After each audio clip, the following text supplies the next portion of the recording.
पेशे खिदमत है कहानी जहन्नम के पुजारी का 7वां हिस्सा।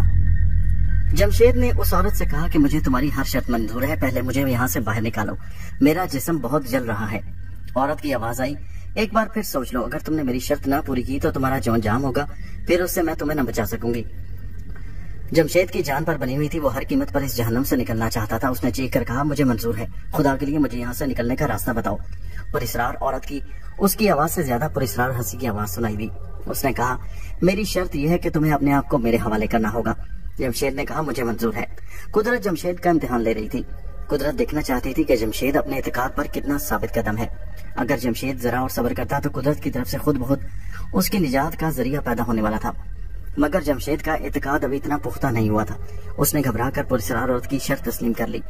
उसके साथ ही सुरंग की दीवार एक जगह से शक हो गई और वहां एक रास्ता बन गया। वहां से पुरस्रार रोशनी अंदर आ रही थी। पुरस्रार औरत ने सरगोशी के अंदाज में कहा, इस रास्ते से निकल आओ। जमशेद जल्दी से दीवार के शिगाफ में दाखिल हो गया। वहां आग की तपिश के बजाय खुशगवार ठंडक सी थी। जमशेद के बाहर निकलते ही दीवार का शिगाफ हल्के धमाके की आवाज के साथ बंद हो गया।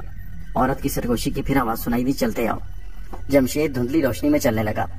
यहाँ भी उसकी दोनों जानिब दीवारें और जगह भी एक सुरंग की मानंद थी, मगर उसकी छत ऊंची थी और कहीं कहीं दीवारों में धीमी रोशनी वाले दिए जल रहे थे, जिनकी मतम रोशनी ने वहां की फिजा को ज्यादा पुरस्रार बना दिया था। जलती भुनती सुरंग में से निकलने के बाद जमशेद उस कुशादा सुरंग की खुशगवार ठंडक में सुकून महसूस कर रहा था। अगर उसे कोई डर था तो सिर्फ इस बात का कि कहीं किसी तरफ से काले बिच्छुओं की फौज अचानक निकल कर उस पर हमलावर न हो। उस औरत की पुरस्रार सरगोशी सुनाई दी, आगे तुम्हें एक जीना मिलेगा, जीना चढ़ोगे तो एक बंद दरवाजा आएगा। दरवाजे के बाहर एक काला नाग पहरा दे रहा होगा, तुम्हें अपनी तरफ आता देखकर वो फनकारेगा, मगर घबराना मत। काले नाग से कहना, शिवानी गर्मिया की जय हो, वो तुम्हारे रास्ते से हट जाएगा, तुम दरवाजा खोलकर अंदर आ जाना।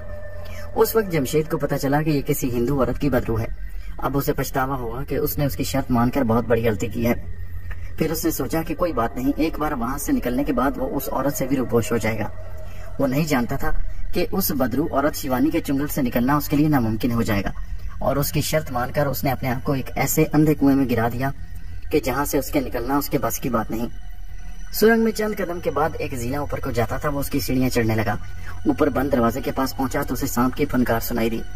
उसने देखा एक काला नाग जो फन खोले उसकी तरफ टिकटिकी बांधे देख रहा था। सांप ने जमशेद पर हमला किया तो वो जल्दी से पीछे हट गया और उसने कहा, शिवानी गर्मिया की जय हो।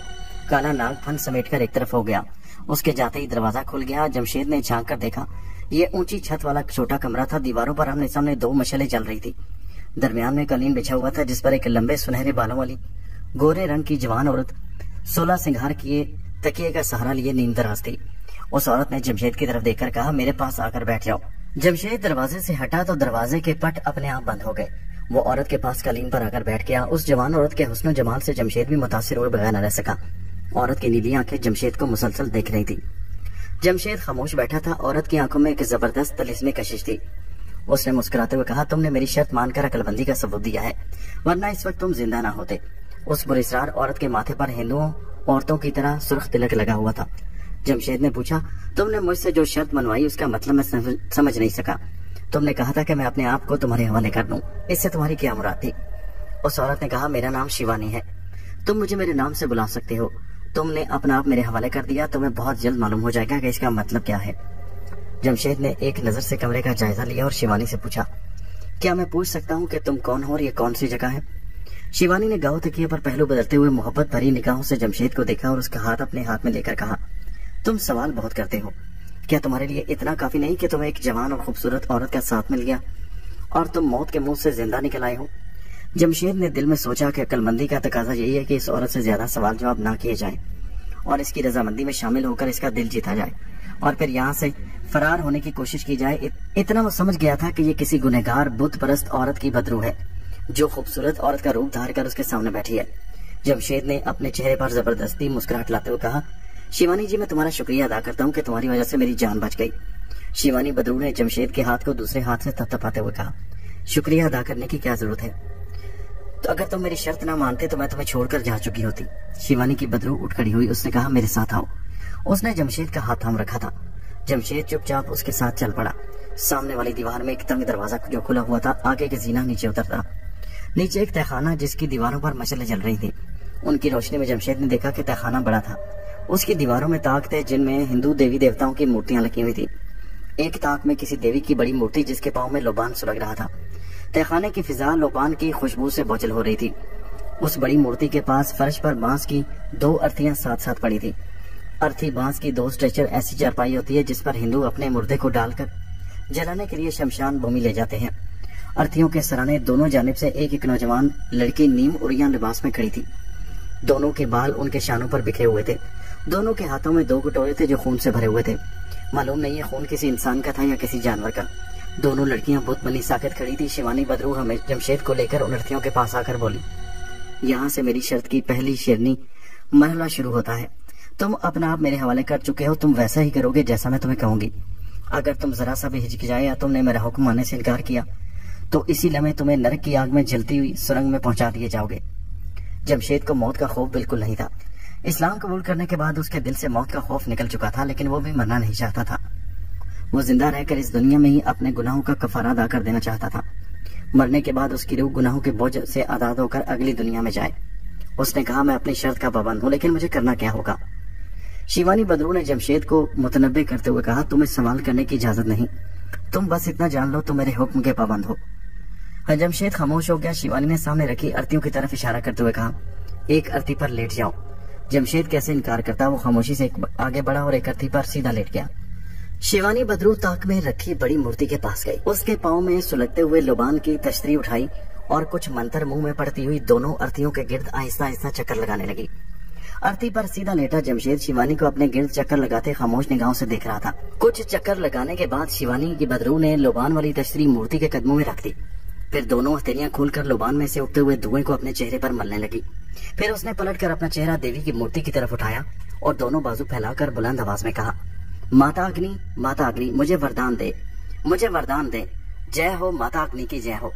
उसकी आवाज में आवाज मिलाकर अर्थियों के सराने की जानिब खड़ी खून के कटोरों वाली लड़कियों ने भी जय हो माता अग्नि का नारा बुलंद किया। अर्थी पर लेटने से पहले जमशेद ने दोनों लड़कियों के हाथों में जो कटोरे थे उनमें खून देख लिया था। वो परेशान था कि कहीं ये बदरू हैं उसे मूर्ति के आगे कुर्बान न करने वाली हो। उसने सोच लिया था कि अगर ऐसी बात हुई तो वो इन बदरुओं का मुकाबला करेगा और वहां से भागने की कोशिश करेगा। शिवानी बदरू आहिस्ता आहिस्ता कदम उठाती जमशेद के साथ वाली खाली अर्थी के पास आकर खड़ी हो गई। फिर वो झुकी और अर्थी पर बिल्कुल उसी हालत में सीधी होकर लेट गई जिस हालत में जमशेद लेटा हुआ था।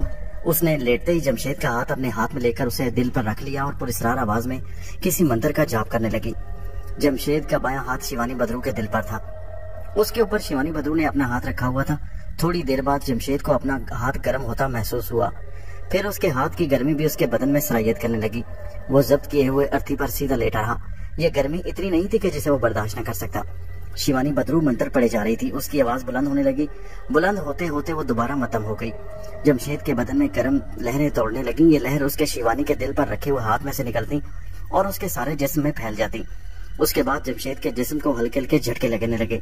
वो कुछ घबरा गया। उसने कुछ बोलना चाहा लेकिन इस निशाफ से उसका दिल कांप उठा कि उसके बोलने की कुव्वत खत्म हो चुकी थी। थोड़ी देर के बाद उसे झटके लगने बंद हो गए। अब उसका जिस्म आहिस्ता आहिस्ता कांप रहा था। उसके कानों में अजीब सी आवाजें गूंजने लगी थी। कभी आवाजें इतनी तेज हो जाती कि जमशेद को अपने कान बंद होने लगते। कभी इन आवाजों की गूंज धीमी होकर बिनबिनाहट में तब्दील हो जाती। मंत्रों का जाप करते करते शिवानी बदरू ने चीख ऐसी आवाज में जय का नारा बुलंद किया, जय हो माता अग्नि। उसके बाद फौरन दोनों लड़कियों ने भी यही नारा बुलंद किया और खून से भरे हुए कटोरे थामे अर्थियों के पांव की तरफ आ गई। वहां आते ही दोनों लड़कियों ने मंत्र पढ़ने शुरू कर दिए। जमशेद उन लड़कियों को देख रहा था। शिवानी बदरू खामोश हो गई। लड़कियां मंत्र पढ़ रही थी।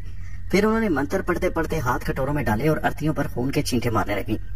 खून का छींटा जमशेद के चेहरे पर पड़ा तो उसने आंखें बंद कर ली। दोनों लड़कियां थोड़ी देर बाद मंत्रों का जाप करते शिवानी बदरू और जमशेद पर खून के छींटे फेंक रही थी। जब उनके कटोरों में भरा हुआ खून खत्म हो गया तो वो मंत्र पढ़ती हुई 10 कदम पीछे हटकर खड़ी हो गई। खून के कतरे जमशेद के होंठों पर भी पड़े। उसे खून का जायका महसूस हो रहा था। उसने हाथ से अपने होंठों पर से खून पोंछना चाहा, लेकिन उसे मालूम हुआ कि वो अपने जिस्म को हरकत नहीं दे सकता, सिर्फ अपनी आंखें हिला सकता था। उसका हाथ अभी तक शिवानी बदरू के दिल पर था और उसके ऊपर शिवानी ने उसी तरह अपना हाथ रखा हुआ था। उसने आंखें घुमाकर अर्थी पर लेटी शिवानी बदरू पर नजर डाली। शिवानी आहिस्ता आहिस्ता जमशेद की तरफ पहलू बदल रही थी। वो लेटी लेटी ऐसे पहलू बदल रही थी जैसे ये सब कुछ ख्वाब की हालत में हो रहा हो। जमशेद अपनी जगह से बिल्कुल नहीं हिल सकता था। शिवानी एक तरफ को झुकते झुकते एकदम से जमशेद के ऊपर गिर पड़ी। जमशेद को ऐसे लगा कि जैसे उसके ऊपर कोई ऐसा दरिंदा गिर पड़ा हो जिसके जिस्म पर हजारों लाखों लंबे लंबे कांटे हो। ये कांटे उसके बदन में चुभ गए और उसके जिस्म में दर्द की टीसें उठने लगी। जमशेद के मुंह से बेख्तियार एक लंबी चीख निकल गई। उसकी आंखों के आगे अंधेरा छा गया। फिर उसे ऐसा महसूस हुआ जैसे उसका जिस्म आहिस्ता आहिस्ता उभर को उठ रहा है। खौफ और दहशत की वजह से उसका हलक खुश्क हो गया। उसके हलक से आवाज तक नहीं निकल रही थी। उसका जिस्म ऊपर को उठ रहा था और शिवानी बद्रू का सैकड़ों मन वजनी कांटों से भरा जिस्म नीचे की तरफ जा रहा था। फिर एकदम उसके कानों में औरतों के मंत्र पढ़ने की बुलंद और तेज आवाज गूंजने लगी। उसकी आंखों में अंधेरा गायब हो गया और उसका जिस्म भी हल्का हो गया। उसने देखा कि वो शिवानी बद्रू के जिस्म के अंदर से गुजरकर बाहर निकल आया और शिवानी उसकी अर्थी पर सीधी पड़ी है। उसका जिस्म अर्थी से 10 फीट बुलंद होकर फिजा में ठहर गया। लड़कियों के तेज तेज मंत्र पढ़ने का शोर ज्यादा बुलंद हो गया। मंत्रों के शोर में उसका फिजा में मोलक जिस्म अपने आप बाएं तरफ हट गया और फिर आहिस्ता आहिस्ता उसकी अर्थी पर आकर लेट गया, जिस अर्थी पर थोड़ी देर पहले शिवानी लेटी हुई थी। उसे अभी तक अपने जिस्म में चुभे हुए कांटों की चुभन महसूस हो रही थी।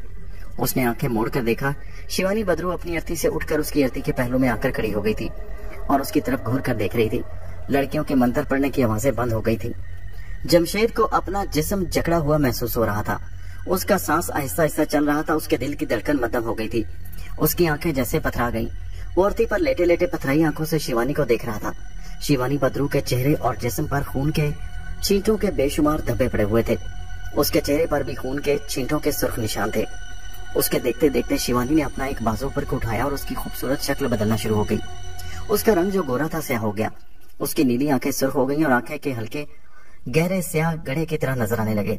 उसके सुनहरी बाल स्याह होकर उसके सर पर गुच्छा सा बन गए और इन बालों में जमशेद ने सांपों और बिच्छुओं को रेंगते हुए देखा। वो औरत एक हसीन औरत से बद्रू का रूप धार चुकी थी। वो अपने असल रूप में वापस आ चुकी थी। उसकी उंगलियों के नाखून नोकीली छुरियां बन गए जिनमें से खून टपकने लगा। शिवानी बद्रू ने वहशत खेज डरावनी आवाज में जमशेद को घूरते हुए अपना हाथ उसकी तरफ बढ़ाकर कहा, मेरा हाथ थामकर अपनी अर्थी से उठो। जमशेद की अपनी कुव्वत इरादी मफलूज हो चुकी थी। उसको काले जादू ने अपनी गिरफ्त में ले लिया था। ये वो काला जादू था जो वो कभी दूसरों पर किया करता था। आज वो खुद उसकी लपेट में आ गया था। उसका बाजू अपने ऊपर उठे और उसने शिवानी का हाथ थाम लिया और अर्थी पर खड़ा हो गया। शिवानी उसे अपने साथ लेकर उस आसेवी बुत खाने के दरवाजे से निकल गई। जमशेद उसके साथ ऐसे चल रहा था जैसे कोई तिलिस्म ज़दा इंसान ख्वाब की हालत में चलता है। उसकी यादाश्त और उसके अपने महसूसात अपनी असली हालत में जिंदा थे, मगर उन पर उसका इख्तियार खत्म हो चुका था। वो अपने आप को शिवानी बद्रू का गुलाम समझने लगा।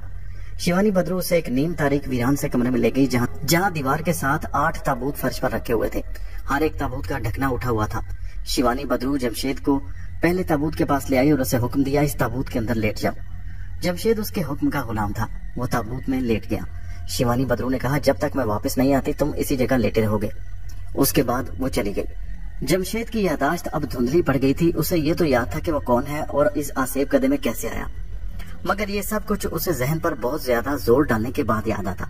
उसकी सोचने की सलाहियत कमजोर हो गई थी।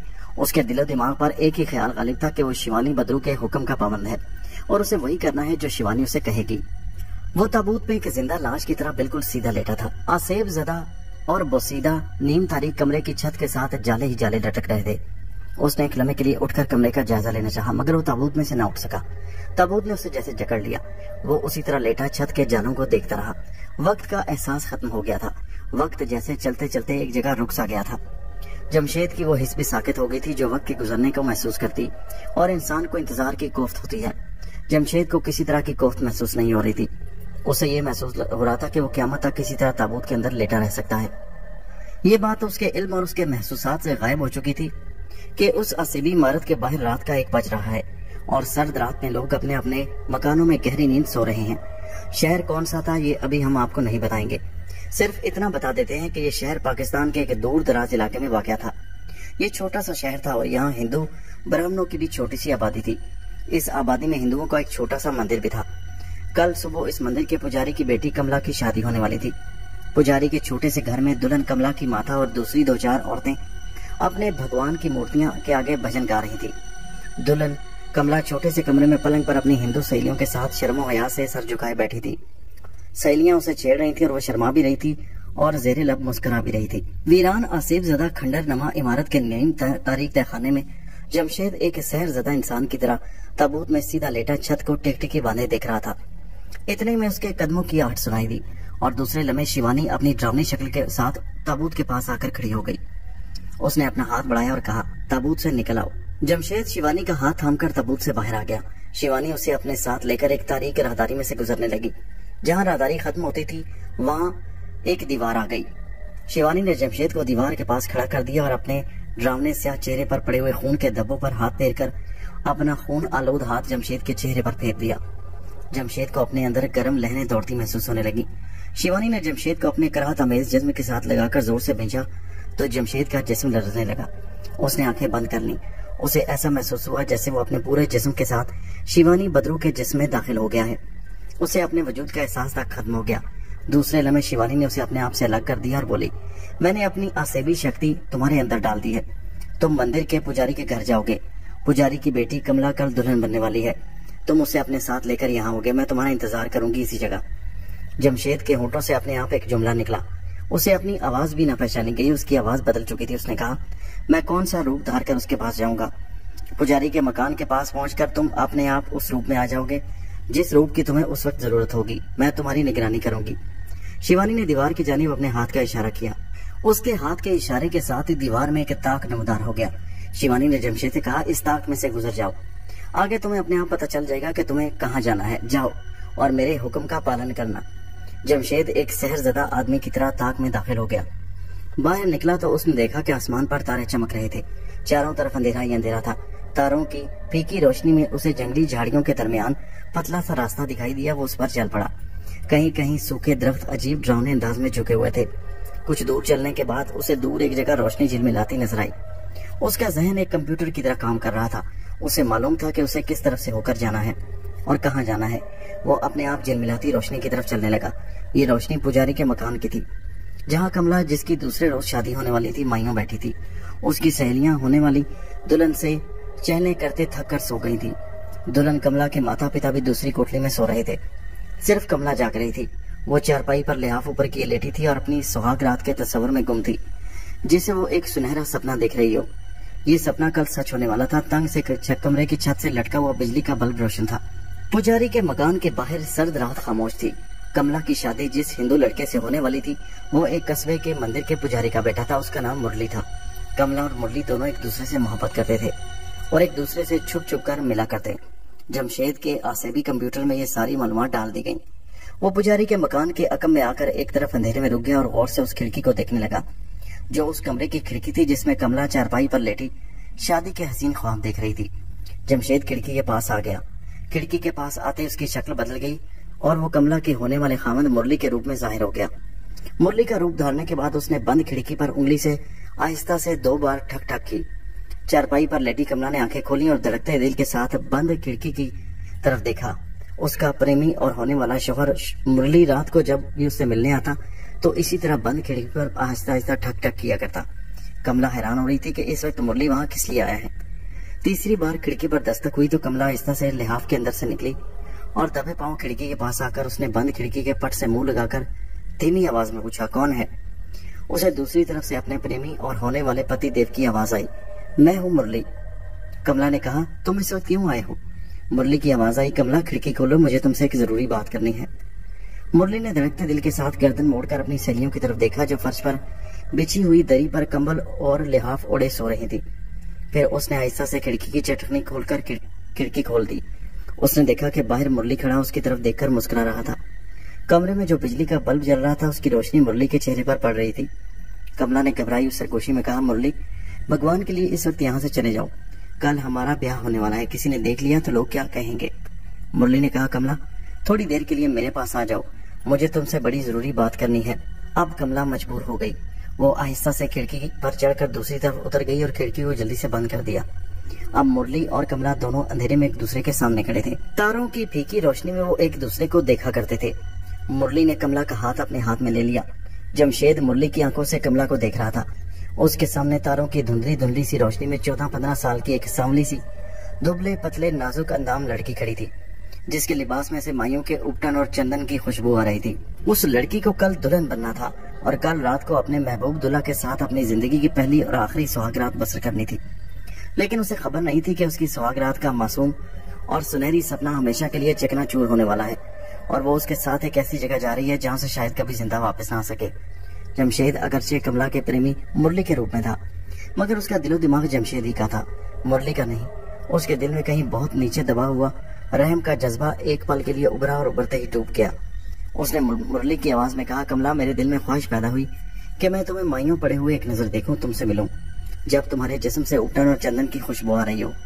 कमला ने घबराई हुई आवाज में कहा, नहीं नहीं मुरली, भगवान के लिए चले जाओ, अब तो हमें हमेशा के लिए एक ही होना है। मगर जमशेद तो मुरली के रूप में शिवानी बद्रू के हुक्म से उसे वहां से अगवा करने आया था। वो कैसे नाकाम वापस जा सकता था? अगर वो चाहता भी तो ऐसा नहीं कर सकता था। शिवानी बद्रू न सिर्फ ये कि जमशेद की निगरानी कर रही थी, बल्कि उसे महसूस हो रहा था कि उसके अंदर बैठी हुक्म चला रही थी और जमशेद उसके हुक्म का पाबंद था, उसके हुक्म के आगे मजबूर था।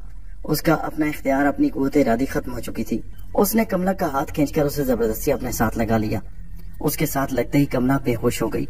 जमशेद ने उसे उठाकर कंधे पर डाला और रात की तारीकी में मकान के पिछवाड़े से होता जिस तरफ से आया था उस तरफ चल पड़ा। वहाँ उसे देखने वाला कौन हो सकता था?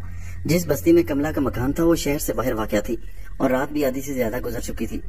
बस्ती के दूसरे किनारे से एक कुत्ता जरूर भौंका और 2-4 बार भौंकने के बाद खामोश हो गया। जमशेद अब मुरली का रूप बदलकर अपने असली यानी जमशेद के रूप में वापस आ गया। ये तब्दीली और काया पलट जैसे अपने आप हो गई। बस्ती के बाहर एक गंदा नाला बहता था, उस पर एक छोटा सा पुल बना हुआ था। जमशेद कमला को कंधे पर उठाए तेज कदमों से जा रहा था। वो नाले के पुल पर आया तो अंधेरे में एक इंसानी साया एक तरफ से निकलकर सामने आ गया। ये बस्ती का चौकीदार था। उसके एक हाथ में टार्च और दूसरे हाथ में 3 फीट का बांस था। उसने पूछा, कौन हो भाई, किधर जा रहे हो? जमशेद न रुका। चौकीदार ने टार्च की रोशनी जमशेद के चेहरे पर डाली तो उसे उसके चेहरे पर खून की सुर्ख छींटे और उसके कंधे पर पड़ी हुई एक बेहोश लड़की नजर आई। उसने बांस जमीन पर मारकर ऊंची आवाज में कहा, यहीं रुक जाओ। जमशेद चलते चलते चौकीदार के सर पर पहुंच गया था। चौकीदार ने जमशेद पर बांस से हमला करके उसे गिराना चाहा तो जमशेद ने आगे बढ़कर चौकीदार का हाथ पकड़ लिया। जमशेद का हाथ लगते ही चौकीदार बेहोश होकर गिर पड़ा। जमशेद पुल पर से गुजर गया। चौकीदार शिवानी की इस असबी ताकत की वजह से बेहोश हुआ था जो जमशेद के जिस्म में सरायत कर चुकी थी। बस्ती पीछे रह गई। जमशेद ने कमला को कंधे पर डाला हुआ था। वो बेहोश थी।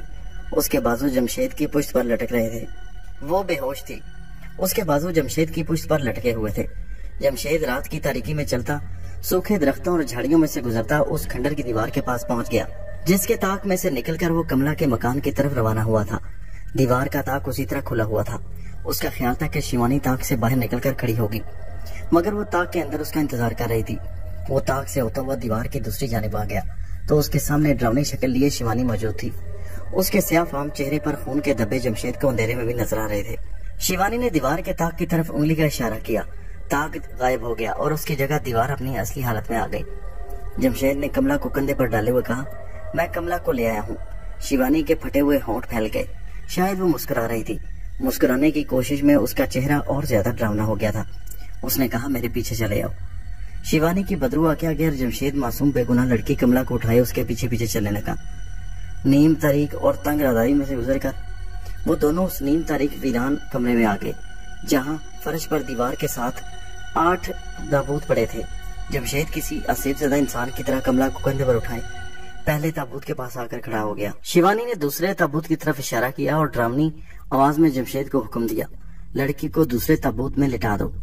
जमशेद ने पहला खाली ताबूत छोड़कर लड़की को दूसरे खाली ताबूत में लिटा दिया। शिवानी घूर कर लड़की की तरफ देख रही थी। उसने जमशेद को दूसरा हुक्म दिया, लड़की के दोनों बाजू उसके सीने पर कर दो। जमशेद ने लड़की के दोनों बाजू उसके सीने पर कर दिए। लड़की कमला उसी तरह बेहोश थी। शिवानी ने जमशेद से कहा, ताबूत को बंद कर दो। जमशेद ने ताबूत के ऊपर लकड़ी का भारी ढक्कन डाल दिया और खुद बिल्कुल साकत हालत में खड़ा हो गया। शिवानी की बदरू बोली, अब तुम भी अपने ताबूत में लेट जाओ और जब तक मैं न कहूँ यहीं आराम करो। जमशेद उसी लम्हे किसी मशीनी अंदाज में चलने वाले बुत की तरह कमला के साथ वाले ताबूत में लेट गया। शिवानी ने डरावना चेहरा झुकाकर उसको अपनी तेज आंखों से घूर कर देखा और जमशेद पर एक अनुदगी सी छा गई।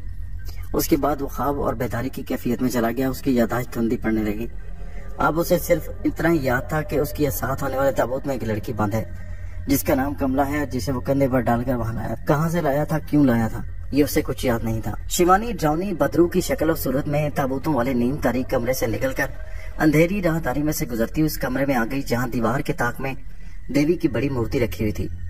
मूर्ति के कदमों में लोबान सुलग रहा था। वो मूर्ति के सामने हाथ बांधकर खड़ी हो गई और अपनी गैर इंसानी ड्रावनी आवाज में बोली, माता गर्मिया की जय हो। माता, मैंने तेरे संस्कार पूजा का पहला चरण पूरा कर दिया। मुझे शक्ति दे कि मैं तेरे संस्कार पूजा को पूरा कर सकूं और अमर होकर तेरे चरणों में पहुंच जाऊं। शिवानी बद्रू दोनों बाजू फैलाकर एक भयानक चीख के साथ बोली, जय हो माता की जय हो। अंधेरे कमरे की आसेब ज़्यादा तारीकी में खौफनाक कड़क के साथ बिजली चमकी और देवी की मूर्ति का चेहरा बिगड़कर अफरीती डायन का चेहरा बन गया। उसकी जुबान बाहर को लटक गई और लंबी गर्दन में फांसी का फंदा पड़ा हुआ था। शिवानी बद्रू ने हाथ बांध लिए। अफरीती डायन की आवाज बुलंद हुई, शिवानी, तूने मेरे दुश्मन को अपने खूनी पंजों में जकड़कर मेरी आत्मा को शांत कर दिया है। उसको उस वक्त तक ना छोड़ना जब तक इसकी जान सिसक कर इसके जिस्म से निकल ना जाए। शिवानी बद्रू ने जवाब में कहा, माता गर्मिया, ऐसा ही होगा। तेरा दुश्मन मेरी लाई हुई मौत के जाल में फंस चुका है। ये जिंदा नहीं बचेगा, लेकिन मरने से पहले इसको मेरे साथों के साथ चरण पूरे करने होंगे। मैंने पहला चरण पूरा कर लिया, अभी 6 चरण बाकी हैं। इसके बाद मैं अपने हाथों से तुम्हारे दुश्मन का गला काटकर इसका खून और गोश्त तेरे चरणों में अर्पण कर दूंगी।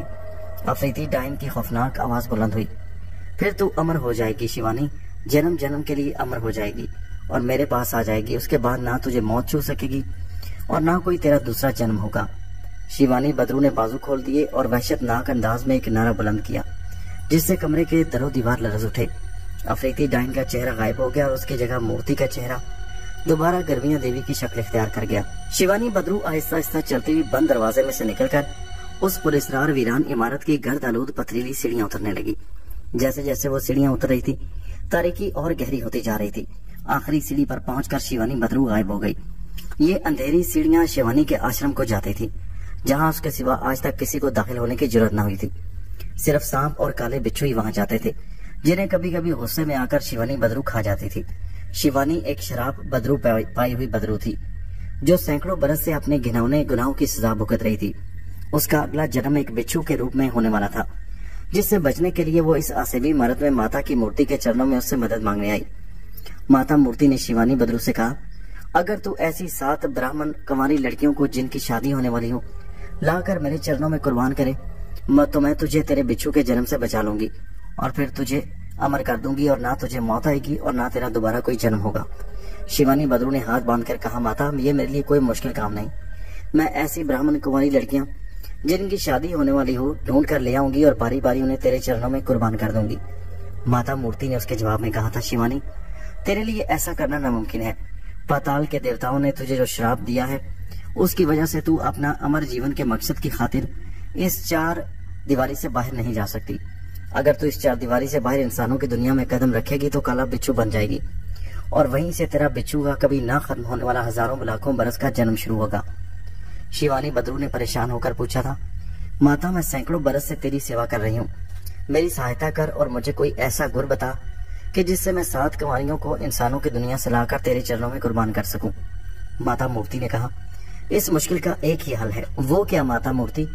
शिवानी बद्रू के इस सवाल के जवाब में माता मूर्ति ने कहा था, इसका हल यह है कि तू किसी मनुष्य इंसान के जिस्म में दाखिल हो जा और फिर उसका रूप धार कर इंसानों की दुनिया में जाए और एक एक करके 7 ब्राह्मण कुंवारी लड़कियों को जिनकी शादियां होने वाली हो यहाँ ले आए। मगर तू ऐसा नहीं कर सकेगी, क्योंकि किसी इंसान के जिस्म में दाखिल होने के वास्ते तुझे यहाँ से बाहर इंसानों की दुनिया में जाना पड़ेगा, जो तू नहीं कर सकती। हाँ, अगर कोई किस्मत का मारा इंसान यहाँ आकर फंस जाए तो तेरी मुश्किल आसान हो सकती है। शिवानी बद्रू ने कहा, अफरीती डायन मेरी सहेली है, वो जरूर मेरी मदद करेगी। माता मूर्ति ने शिवानी को खबरदार करते हुए कहा, मगर ख्याल रखना, ये नौजवान काले जादू का बड़ा जबरदस्त जादूगर है। इसको काबू में लाना और तुम्हारे इसके जिस्म में दाखिल होकर यहाँ से बाहर जाना तुम्हारे लिए खतरनाक भी हो सकता है। शिवानी मूर्ति ने जवाब दिया, माता, मैं इस नौजवान पर अग्नि देवता का 7वां पूनी मंत्र फूंकूंगी।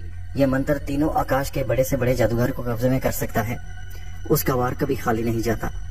उसके बाद शिवानी बद्रू ने आतिश परस्तों के कब्रिस्तान के पाताल में जाकर अफरीती डायन से मुलाकात की, जिसने शिवानी की मदद का वादा करते हुए कहा था, शिवानी, मैं उस नौजवान को जिसका नाम जमशेद है और जो आतिश परस्तों का खतरनाक जादूगर है तुम्हारे आसेबी आश्रम में भेज दूंगी, मगर तुम्हें भी मुझसे एक वादा करना होगा। तुम जो कहोगी मैं करूंगी। शिवानी ने जवाब दिया।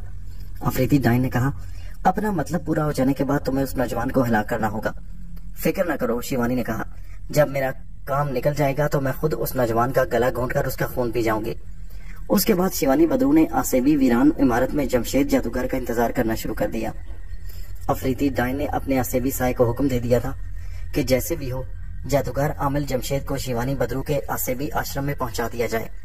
जिसने जमशेद को अपने आसेबी जाल में फंसाने के बाद शिवानी बद्रू के आसिफ ज़दा खंडर में पहुंचा दिया था, जहां शिवानी बद्रू ने एक हसीन और जमील लड़की का रूप धार कर जमशेद से मुलाकात की थी और फिर उसे अपने कब्जे में करके माता मूर्ति के चरणों में लाकर उस पर अग्नि देवता का 7वां खूनी मंत्र फूंककर उसे अपने कब्जे में कर लिया था और उसके जिस्म में हलोल करके आसेबी खंडर की चारदीवारी से बाहर निकलकर मासूम ब्राह्मण लड़की कमला को उठाकर अपने आश्रम में लाने में कामयाब हो गई थी।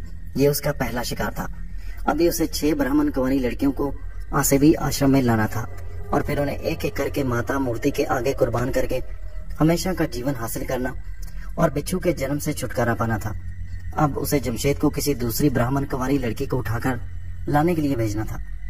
शिवानी ने अपने शैतानी इल्म से मालूम कर लिया था कि शहर से दूर एक छोटे से गांव में एक मंदिर है जिसके पुजारी की बेटी की शादी की तैयारियां हो रही हैं और उस पुजारी की बेटी का नाम शांति है। शिवानी बद्रू ने अपने शैतानी इल्म की मदद से ये तो मालूम कर लिया कि वहां से दूर गांव के पुजारी की बेटी शांति के ब्याह की तैयारियां हो रही हैं और उसे माता मूर्ति पर कुर्बान करने के वास्ते उठाकर लाना है। मगर उसे ये खबर नहीं थी कि जिस पुजारी की बेटी को उठाकर लाने के लिए जमशेद को अपनी आसेबी ताकतों के साथ वहां भेजने वाली है, वो पुजारी 18 वेदों और 21 शास्त्रों का बहुत बड़ा आलिम है और लंका के दुष्ट राजा रावण के काले जादू का जबरदस्त माहिर है। उस पुजारी की बेटी शांति के ब्याह को 3 दिन बाकी थे। शिवानी बद्रू बड़ी खुश थी कि उसे दूसरी ब्राह्मण कुंवारियों का इतनी जल्दी सुराग मिल गया। वो रात को 8 ताबूतों वाले तारीख कमरे में आ गई। 6 ताबूत खाली थे। 7वें ताबूत में बदकिस्मत ब्राह्मण लड़की कमला बंद थी। 8वें ताबूत में शिवानी बद्रू का गुलाम जमशेद लेटा हुआ था। जमशेद न जाग रहा था न सो रहा था। वो नींद और बेदारी की दरमियानी हालत में था। उसकी आंखें बंद थीं और दोनों हाथ सीने पर थे। शिवानी बद्रू ने सबसे पहले अपने पहले शिकार कमला का ताबूत खोलकर देखा। कमला उसी तरह बेहोशी की हालत में ताबूत के अंदर लेटी थी। शिवानी ने ताबूत बंद कर दिया। फिर वो जमशेद के ताबूत की तरफ मुतवज्जो हुई। उसने एक मंत्र पढ़कर जमशेद पर फूंका। जमशेद ने आंखें खोल दी। वो अपने ताबूत के पास खड़ी शिवानी बद्रू के डरावने चेहरे को देखने लगा। शिवानी ने अपना हाथ उसकी तरफ बढ़ाया। उठो और मेरे साथ आओ। जमशेद ने शिवानी बद्रू का हाथ पकड़ा और ताबूत से बाहर निकल आया। शिवानी उसे अपने साथ चलाती तारीख रातारी में से गुजरती उसी जगह आ गई जहाँ दीवार बंद हो गई थी। उसने जमशेद के बाजू थामकर उसे अपने सामने किया और बोली, मैं तुम्हें यहाँ एक और लड़की को लाने के लिए भेज रही हूँ। उस लड़की का नाम शांति है। यहाँ से पश्चिम की तरफ रितले टीलों के पास एक गांव है। शांति उसी गांव के मंदिर के पुजारी की बेटी है। 3 दिन बाद उसका ब्याह होने वाला है। तुम उसे यहाँ मेरे पास लेकर आओगे। जमशेद ने एक ऐसी आवाज में जिसे वो खुद भी नहीं पहचानता था पूछा, देवी, गांव को कौन सा रास्ता जाता है? शिवानी अपनी अंगारा आंखों से जमशेद को घूरते हुए बोली, ये सब कुछ तुम्हें खुद मालूम हो जाएगा। और उसके बाद शिवानी बद्रू ने जमशेद को अपने कराहत आमेज जिस्म के साथ लगाकर जोर से भेज दिया। जमशेद को शिवानी के जिस्म से चिंगारियां से निकलकर अपने जिस्म में दाखिल होती महसूस हुई। जमशेद का जिस्म जोर जोर से कांपने लगा, मगर शिवानी ने उसे अलग न किया। जब जमशेद की हालत मामूल के मुताबिक हो गई तो उसने उसे अलग करते हुए कहा, अब तुम्हें मालूम हो गया होगा कि वो गांव जहां तुम्हें जाना है कहां पर है और उसको कौन सा रास्ता जाता है। याद रखो, गांव में वही एक मंदिर है और शांति पुजारी की बेटी है और इकलौती बेटी। मैंने तुम्हें अपनी आसेबी ताकत दे दी है। तुम जो रूप चाहो बदल सकोगे। पुजारी की इकलौती बेटी शांति को पहचानने में तुम्हें परेशानी नहीं होगी। मैं तुम्हारी निगरानी कर रही हूँ, जाओ। शिवानी बद्रू ने बंद दीवार की जानिब हाथ का इशारा किया। दीवार में पहले की तरह एक तरफ से ताक नमूदार हो गया। जमशेद शहरज़दा इंसान की तरह आहिस्ता आहिस्ता कदम उठाता ताक के पास पहुंच गया और फिर उसमें दूसरी तरफ निकल गया। उसने देखा कि अंधेरी रात है। आसमान पर छोटे बड़े सितारे चमक रहे हैं। चारों तरफ गहरी खामोशी थी। शिवानी बद्रू के साथ लगने के बाद जमशेद को अपने आप पुजारी के गांव का रास्ता मालूम हो गया था। उसने एक तरफ चलना शुरू कर दिया। उसके कदम आहिस्ता आहिस्ता उठ रहे थे, मगर उसे महसूस हो रहा था कि रास्ता जल्दी जल्दी तय हो रहा है।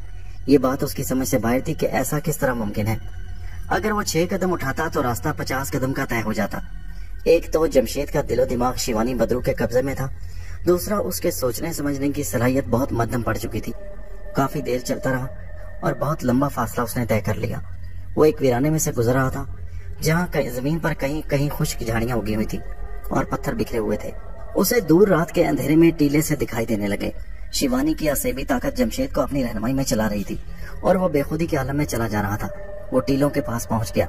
उन टीलों के दरमियान उसे अंधेरे में गांव के मकान नजर आए। यही वो गांव था जहां उसे जाना था और जहां से मंदिर के पुजारी की इकलौती बेटी शांति को पहले की तरह उसे घर से बाहर लाकर बेहोश करके शिवानी बद्रू के असेबी खंडर में ले जाना था।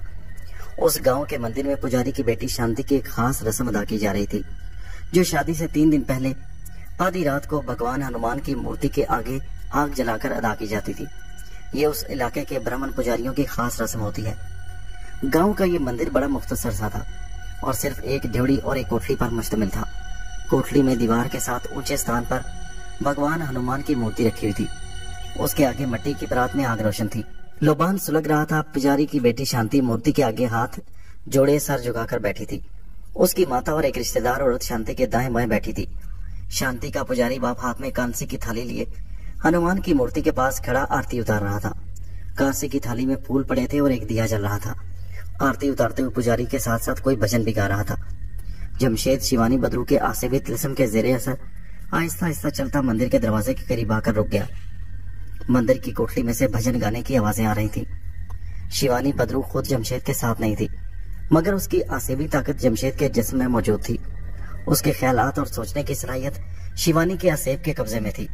उसे ख्याल आया कि उसको एक साधु के रूप में मंदिर में दाखिल होना चाहिए और फिर पुजारी से दोस्ती करके उसे उसकी बेटी को अगवा करने की कोशिश करनी चाहिए।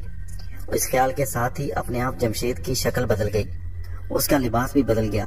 अब वो एक जटाधारी साधु के रूप में मंदिर के दरवाजे के पास खड़ा था। वो मंदिर की ड्योढ़ी में आ गया। जब मंदिर की कोठरी में से भजन गाने की आवाज बंद हो गई और श्लोक पढ़ने की आवाज आने लगी तो जमशेद ने औलख निरंजन का नारा लगाया और बड़े एतमाद के साथ कोठरी में दाखिल हो गया। मंदिर का पुजारी और शांति का बाप उस वक्त अपनी बेटी को थाली में से एक फूल उठाकर उसकी हथेली पर रख रहा था। जैसे ही जमशेद साधु के रूप में दाखिल हुआ, पुजारी ने निगाह उठाकर देखा। साधु को देखते ही पुजारी ने साधु के अंदर छुपे हुए जमशेद आमिल को उसके असली रूप में देख लिया। पुजारी को उसी लम्हे पता चल गया कि ये शख्स जिसने साधु का रूप धारा है काले जादू का आमिल है और इस वक्त किसी खतरनाक आसेब के कब्जे में है। पुजारी ये अब मालूम करना चाहता था कि ये साधु वहाँ किस लिए आया और कौन सा आसेब है जिसने इस शख्स को साधु के रूप में वहाँ भेजा है। पुजारी ने जमशेद साधु को प्रणाम करते हुए कहा, प्रधारिये महाराज, आप बड़ी शुभ घड़ी के मौका पर पधारे हैं। ये मेरी बेटी शांति है। इसका 3 दिन बाद ब्याह होने वाला है। इसे अपना आशीर्वाद दीजिए। जमशेद ने साधु के रूप में शांति को बड़े गौर से देखा और झुककर उसके सर पर हाथ रखा और कहा, बेटी, हमें देवताओं ने तुम्हें आशीर्वाद देने के लिए भेजा है। सदा सुहागन रहो। फिर उसने पुजारी की तरफ देखकर कहा, पुजारी जी, हम अलहदगी में तुमसे खास बात करना चाहते हैं।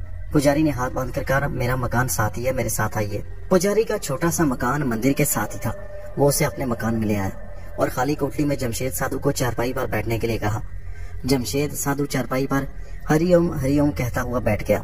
पुजारी खुद उसके सामने दूसरी चारपाई पर बैठ गया और हाथ जोड़कर बोला, हुक्म करे महाराज। जमशेद साधु के जहन में शिवानी बदरू के आसेब ने जो बातें डाली थी उसने वही कहनी शुरू की। उसने कहा, पुजारी जी, तुम बड़े भगवान हो कि देवताओं ने तुम्हारी बेटी को आशीर्वाद देने के लिए मुझे यहाँ भेजा। पुजारी जी बड़ी आजी से बोला, महाराज, ये मेरे लिए सौभाग्य की बात है। हुक्म करें कि आप मुझसे क्या बात करना चाहते हैं। पुजारी ये मालूम करने को बेताब था कि इस शख्स को किस गुमनाम आसेबी ताकत ने उसके पास किस गर्ज के लिए भेजा है। इतने पुजारी को शास्त्रों और वेदों के इल्म ने यह बता दिया था कि आसेबी ताकतें नास्तिक होती हैं और हमेशा बुरी नीयत से आती हैं और कभी इंसानों का भला नहीं चाहती। जमशेद साधु कहने लगा, पुजारी जी, मैं अग्नि देवता का दूत हूँ।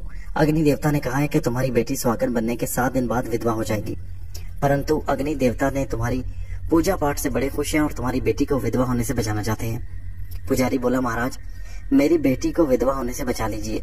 शांति मेरी इकलौती बेटी है। पुजारी ने जानबूझकर ऐसा किया था। अगर पुजारी शास्त्रों और वेदों का बड़ा धनवान था तो हिंदू देवमाला के राक्षसों के काले जादू टोने का भी जबरदस्त माहिर था। वो साधु के मुंह से गुलवाना चाहता था कि उसकी नीयत क्या है। जमशेद साधु ने कहा, पुजारी जी, तुम्हें चिंता करने की जरूरत नहीं। अग्नि देवता ने खुद तुम्हारी बेटी को विधवा होने से बचाने का वचन दिया है, लेकिन उसके लिए एक रस्म पूरी करनी जरूरी है। पुजारी ने उसी तरह हाथ बांधे हुए कहा, हुक्म करे, मैं हर रस्म पूरी करने को तैयार हूँ। जमशेद साधु ने कहा, आज रात सूरज देवता के तुलू होने से पहले पहले तुम्हारी बेटी शांति मेरे साथ पहाड़ी टीले पर बैठकर अग्नि देवता के मंत्रों का जाप करना होगा, मगर उसे मेरे साथ अकेले जाना होगा। सिर्फ इसी सूरत में तुम्हारी बेटी ब्याह के बाद विधवा होने से बच सकती है। अगर इसने ऐसा ना किया तो शादी के 1 हफ्ते बाद इसका खाविंद मर जाएगा। अब पुजारी की समझ में आया कि किसी बड़े ही खतरनाक आसेब ने इस आदमी को साधु के रूप में उसकी बेटी को अगवा करने के लिए भेजा है। उसे याद आया कि शहर के एक मंदिर से कुछ रोज पहले इसी तरह एक पुजारी की बेटी अगवा हो गई थी। उसकी भी दूसरे रोज शादी होने वाली थी और उसका कोई पता नहीं चल सका। पुजारी इतना जान चुका था कि जिस आसेब ने अपनी जबरदस्त आसेबी ताकत से एक आदमी की काया पलट कर दी है, और सिर्फ उसका भेस ही नहीं बदला बल्कि उसकी शक्ल भी बदल डाली है। वो कोई मामूली आसेब नहीं, और अगर उसने उस आसेब को हमेशा के लिए खत्म न किया तो हो सकता है वो किसी और तरीके से उसकी बेटी शांति को गायब कर दे। पुजारी को सबसे पहले ये मालूम करना था कि ये आसेब किस शैतानी ताकत का है। इसके बाद ही वो कोई इस शैतानी ताकत को खत्म करने का जतन कर सकता था। इस आसेब के ताकतवर होने का एक सबूत ये भी था कि वो साधु के रूप में पुजारी को भी नजर नहीं आया था, जबकि अपने ताकतवर काले जादू के जोर से वो जमीन के नीचे छुपे हुए बड़े से बड़े आसेब और खतरनाक से खतरनाक आसेब को देख लेता था। पुजारी ने चालाकी से काम लेते हुए जमशेद साधु से कहा, महाराज, मैं अग्नि देवता का हुक्म कैसे टाल सकता हूँ, और फिर ये मेरी बेटी की जिंदगी और मौत का सवाल है। जमशेद साधु ने कहा, तो फिर अभी अपनी बेटी को मेरे साथ भेज दो। यहाँ करीब एक सुनसान टीला है, मैं वहां ले जाकर इससे अग्नि देवता के मंत्रों का जाप करवाता हूँ ताकि तुम्हारी बेटी सदा सुहागन रहे। पुजारी ने कहा, महाराज आप यहाँ बैठे, मैं शांति को लेकर अभी आता हूँ। जमशेद साधु ने ओलख निरंजन का नारा लगाकर कहा, पुजारी देर न लगाना, रात गुजरती जा रही है। अगर सूरज निकल आया तो फिर तुम्हारी बेटी को विधवा होने से कोई न बचा सकेगा।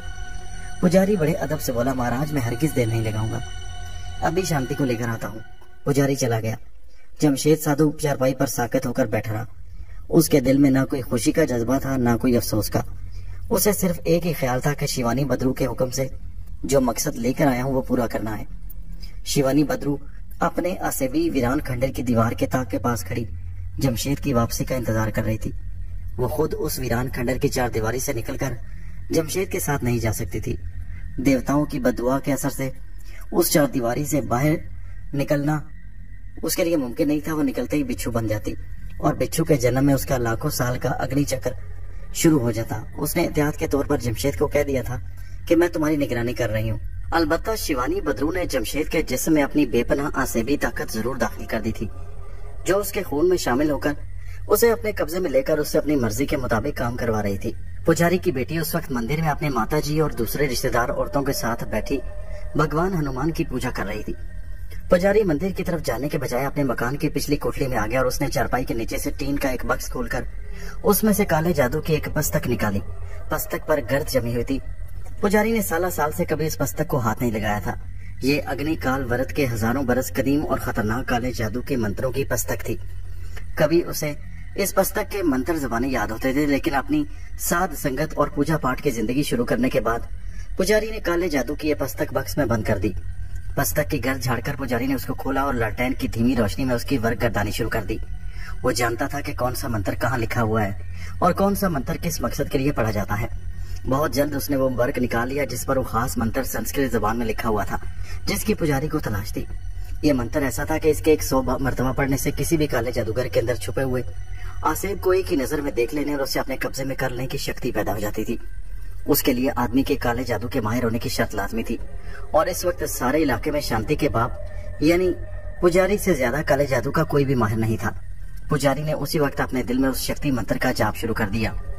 शक्ति मंत्र का जाप करना मंदिर में जाकर उसने अपनी बीवी और शांति की माँ से कहा, शांति को लेकर फौरन कोठरी में चली जाओ और जब तक मैं ना कहूँ कोठरी का दरवाजा अंदर से बंद रखना। कोई भी आ जाए दरवाजा हरगिज मत खोलना। शांति की माँ ने किसी कदर घबरा कर पूछा, स्वामी जी बात क्या है? पुजारी ने कहा, सवाल मत करो, जैसा मैंने कहा है वैसा ही करो, जाओ। शांति की माँ उस वक्त शांति को लेकर अपने मकान पर आई और अपने साथ लेकर मकान की कोठरी में आकर दरवाजा बंद करके अंदर से कुंडी लगा ली। शांति का बाप पुजारी शक्ति मंत्र का दिल में जाप करता उसी कोठरी की तरफ बढ़ा जहाँ जमशेद साधु के रूप में चारपाई पर किसी पत्थर के बुत की तरह बिल्कुल साकित होकर बैठा पुजारी के वापस आने का इंतजार कर रहा था। कोठरी का दरवाजा खोलकर पुजारी अंदर दाखिल हुआ।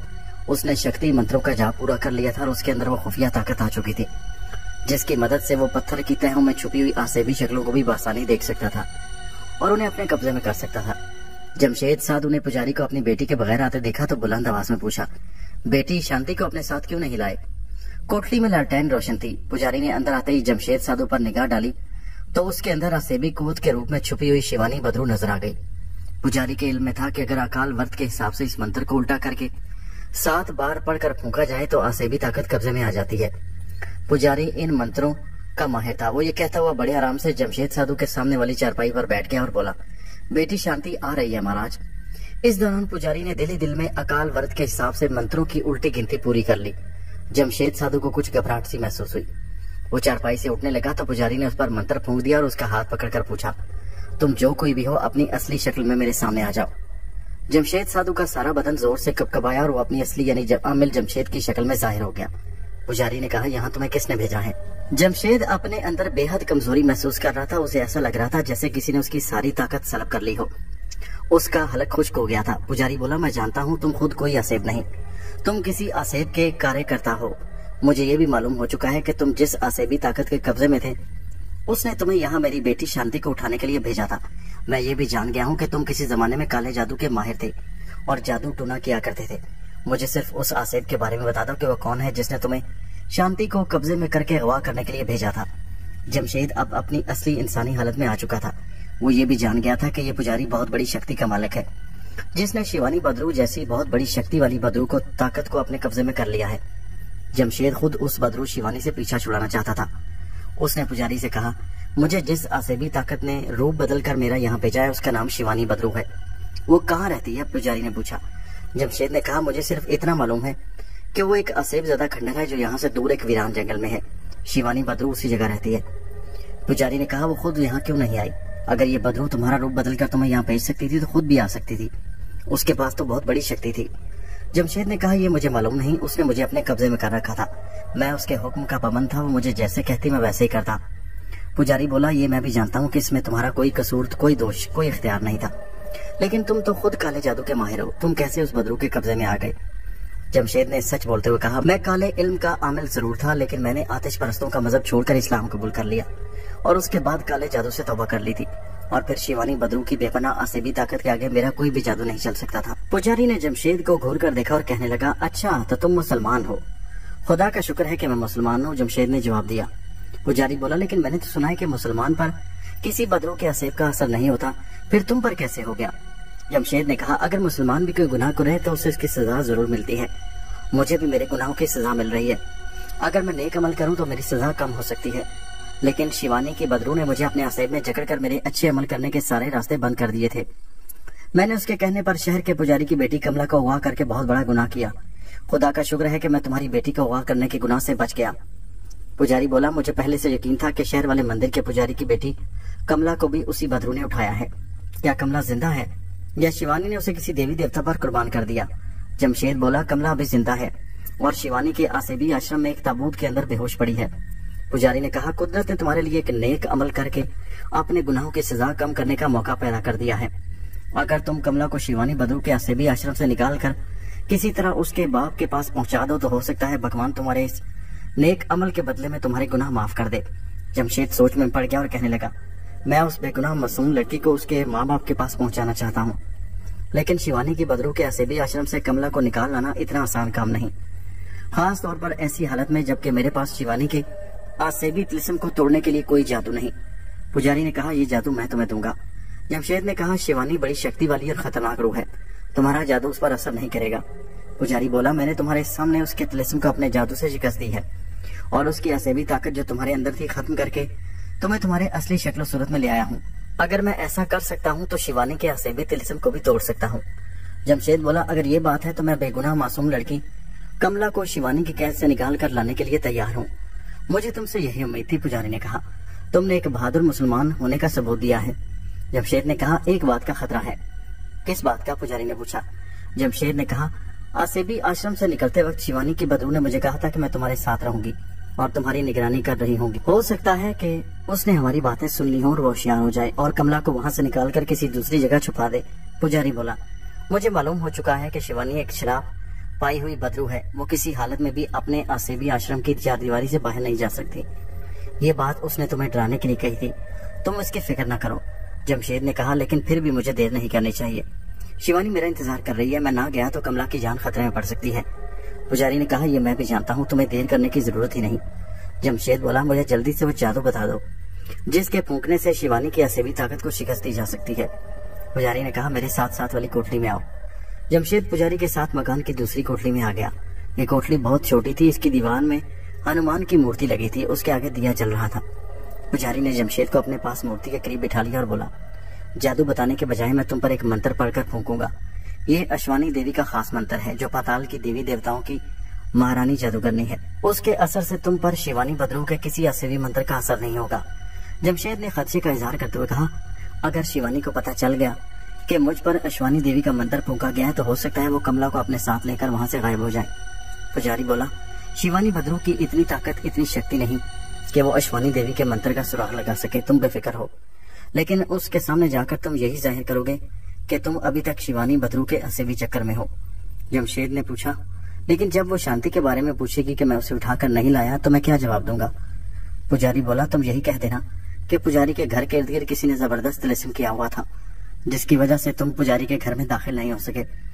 उसके बाद तुम वहां से कमला को निकालने की कोशिश शुरू कर देना। उसके बाद पुजारी ने जमशेद के माथे पर 2 उंगलियां रखी और अश्वानी देवी के मंत्रों का जाप शुरू कर दिया। हर 2 मिनट के बाद वो जमशेद के चेहरे पर आहिस्ता से फूंक मार देता। 10-15 मिनट तक वो यही कुछ करता रहा। जमशेद का ख्याल था कि हो सकता है अश्वानी देवी के मंत्रों के असर से उसके जिस्म के अंदर खास तब्दीली हो, मगर ऐसा ना हुआ। पुजारी ने मंत्रों का जाप खत्म करते हुए जमशेद से कहा, मैंने अश्वानी देवी का खास मंत्र तुम्हारे जिस्म में दाखिल कर दिया।